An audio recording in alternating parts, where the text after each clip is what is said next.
What was once the Polk County Courthouse now serves as the Polk County History Center and houses the Historical Museum and Library. The museum serves Polk's community through special events, volunteer opportunities, and educational programs. More details about August are coming up next on Polk Place.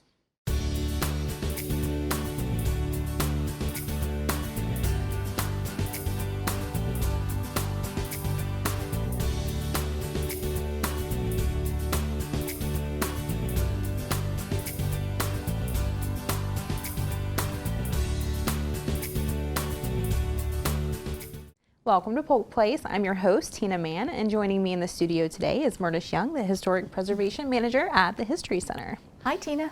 Welcome, as always. Thank you.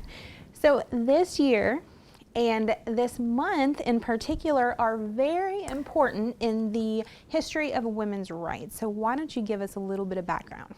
You know, that's true. August is the month. We opened the exhibit in January, and we've been, offering programs to talk about issues of democracy and voting. But August is the primary month that we will be commemorating some very important events.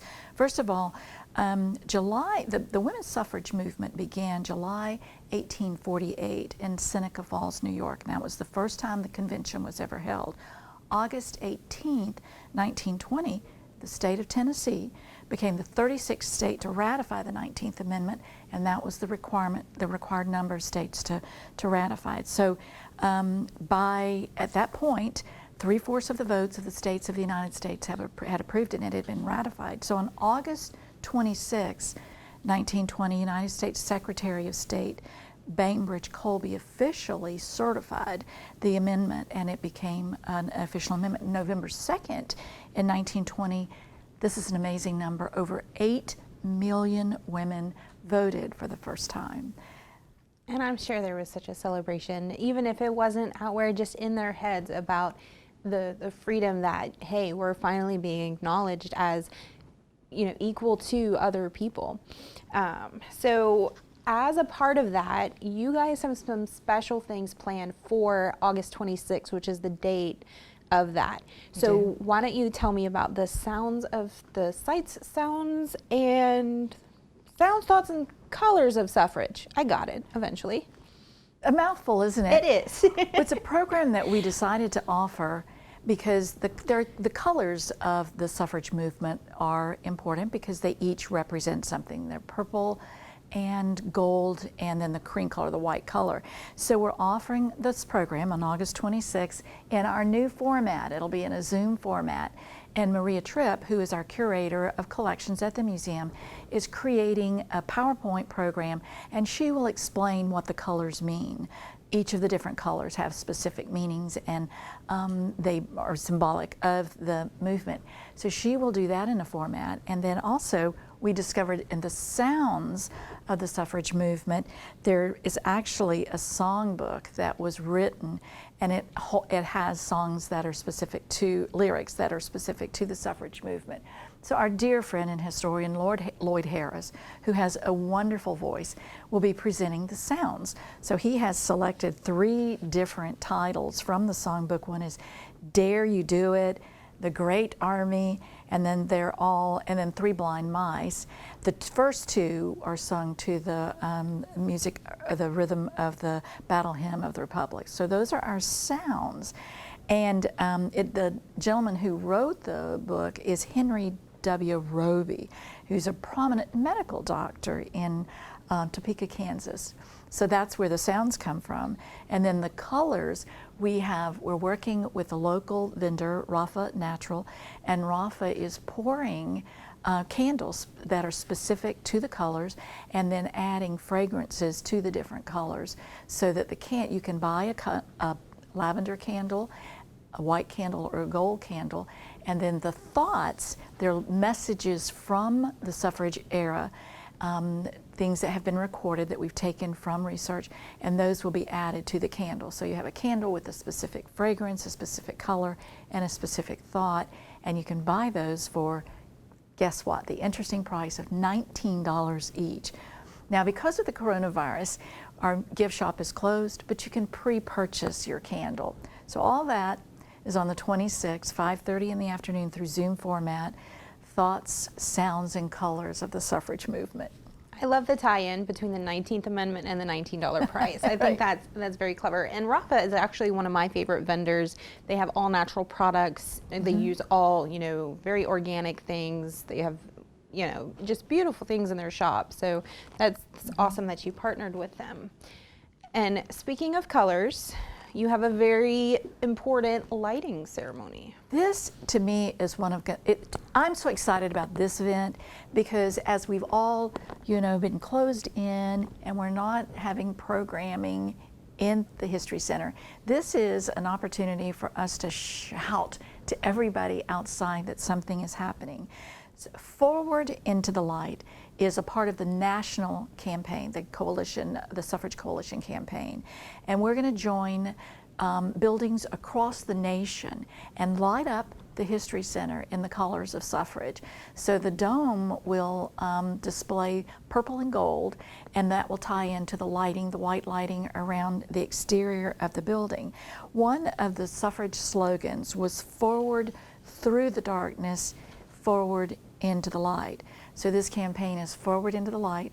So from August 26th until the end of the year, when we conclude the centennial year, we will light up the dome every night in the purple and gold colors.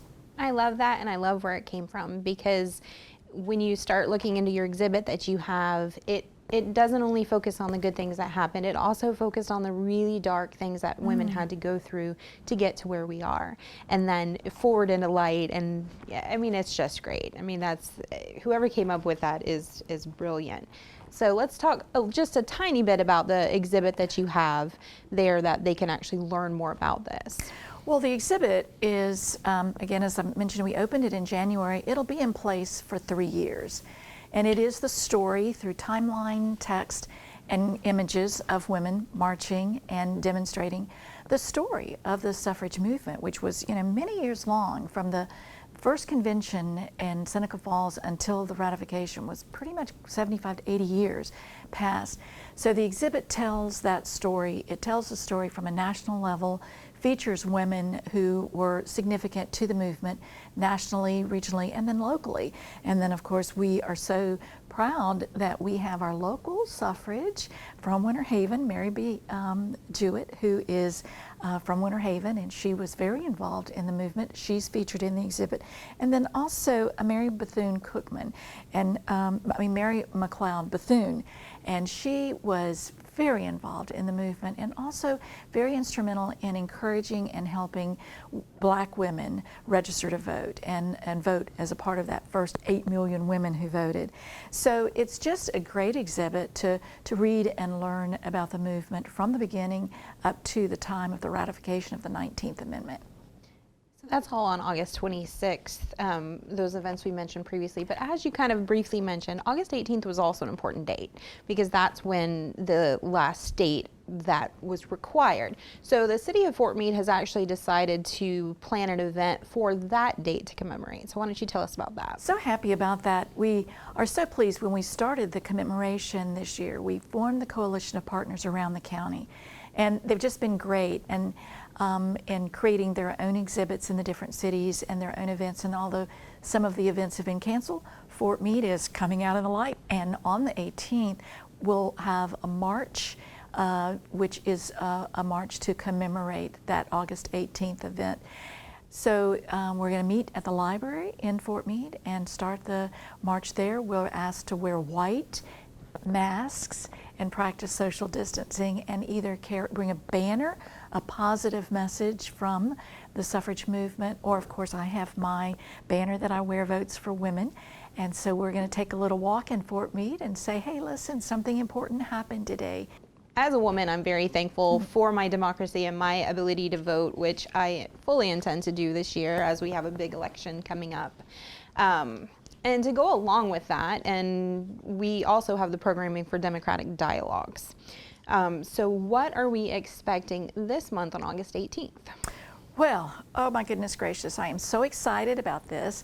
As a part of being selected to be a host site for the Smithsonian exhibit, the Florida Humanities also provided for us resources to support our programming that align with the exhibit. So on August 18th at 12:15, again featured through our Zoom format, Dr. Stephen Knoll from the University of Florida is going to present a program, Democracy in Florida, a work in progress. And isn't that just beautiful? I mean, particularly as we watch what's going on in our country, as it has been since the beginning of time. It has always been a work in progress, and we move forward and we are progressing as a wonderful nation. So Dr. Knoll will specifically talk about the democracy in the state of Florida. And you know there's some interesting stories about democracy and voting and stories. And this is a return speaker. He's always just a beloved guest at the History Center. So he's going to be talking with us about, just that whole issue of democracy in Florida. And that, again, is going to be in a virtual format. It's going to be offered via Zoom. You guys have had great success with that. It's really worked out well for people. So people are encouraged to go ahead and pre-register and call for those details to the History Center. I think they can call Laura. Her number is 534-4381, or they can call the main History Center number, and they'll get you to where they need to be. But they do need to get that information from her in order to be able to participate. That is correct. It's not that registration is required because there's a ticket, it's a ticketed event. It's just so we can send you the link and get you signed in so you can watch the program. And I'll say, I was really a sad person in March and April when I thought, wow, we're going to miss having people at the History Center. And I do miss that. But I am so excited because we're noticing that people from around the state are able to tune in, I sound like, tune into our radio station, can actually log on and participate. So we're running out of time, but I did want to quickly go over just how the History Center is open and what protocols you guys have in place during the pandemic to keep people safe. It is important for us to share with the public that we are open. We're asked that often. We're regular hours, Tuesday through Saturday, 9 o'clock in the morning to 5 o'clock in the afternoon. And we had, at the reopening in April, we did a lot of research with our peer partners, and we have a pandemic management plan in place. And what that means primarily is sanitation and cleaning protocols. So we have a schedule and a regular routine of cleaning and sanitizing flat surfaces. We are mask wearers as we interact with the public. So it's as safe as we can make it. It's a safe environment. We ask our visitors to respect our social distancing. We have temporarily covered our interactive items, the interactive kiosk in the museum, just because it would be too difficult for us to keep those sanitized. But most of the exhibits are open, and we encourage everybody to continue to come to the History Center. We like having you there. The only day to not come this month? Yes, progress is in place. On August 15th, that's Saturday, the museum will be closed the 15th and then the rest of the weekend because we're having some electrical work. We're a very old building, and occasionally it needs a little care and attention, so we have some electrical work that's going to be doing, so our electricity will be disrupted. So August 15th, Saturday, will be closed. Okay, and of course you'll open back on Tuesday like normal. Absolutely. Well, August sounds like a fantastic month of programming, so I encourage everybody to call you guys and get signed up for all those Zoom presentations, and I'm looking forward to them. So we are too. Thank you for coming on today. Thank you. Polk County has a rich history and heritage, and the Polk County History Center is continuously thinking of new ways to help Polk residents experience that history. The museum's collection includes natural and cultural objects related to Polk and the greater Central Florida area that represent our history from pre-Columbian to present-day eras. The artifacts on display at the museum represent individuals, cultural groups, and events significant to our region.